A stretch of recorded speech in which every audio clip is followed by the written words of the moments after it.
Puspusan na ang paghahanda ng Bureau of Fire Protection sa pagsalubong sa bagong taon. Tiniyak ng BFP na meron itong sapat na kagamitang pamatay sunog. Ang detalye sa ulat ni Julius Disamburon.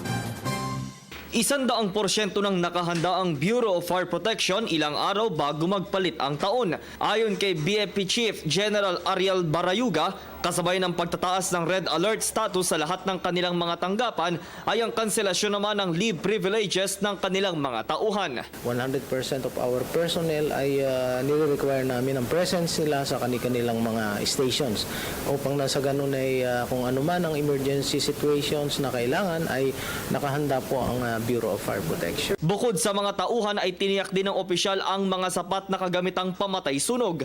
Ayon sa kanya, may pondo ang ahensya upang makabili ng mga fire trucks. Meron po tayong naka-yearly appropriation at bukod po rin sa yearly appropriations, meron po tayong tinatawag na fire code fees collection na malaking halaga na pambili po ng ating fire truck. At para mapunan pa ang kanilang pangangailangan sa gamit at aparato ay nakikipagkasundo din ang ahensya sa iba't ibang organisasyon. Pinakahuli dito ang paglagda sa isang memorandum ng BFP at Air Material Wings Savings and Loan Association o AMSLA o grupo mula sa Philippine Air Force. Dito ay nakita ng organisasyon ang malaking papel na ginagampanan ng BFP, hindi lang kung may sunog kundi pati na din sa anumang kalamidad.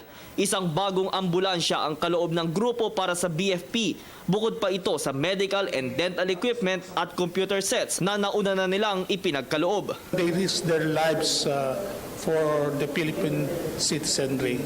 Tulungan po natin sila, whatever help that we can give them. And like AMSLA, we have been continuously assisting them. Kami naman po ay very appreciative doon sa kanilang support, sa kanilang assistance. Yung aming kakulangan sa ibang gamit ay natutugunan nila. Napapanahon daw ang pagkakaloob ng ambulansya sa BFP para sa kanilang rescue operations, lalo na kung may mga on-the-spot cases tulad ng naabutan ng isa nilang tauhan sa isang public utility vehicle kung saan may ginang na mga nganak. Pagsisiguro nilang hinding-hindi sila magsasawang magtulungan para sa mabilis na ayuda sa bayan. This is a continuing project not only of AMSLA but of the mandate of the Board of Trustees and Management.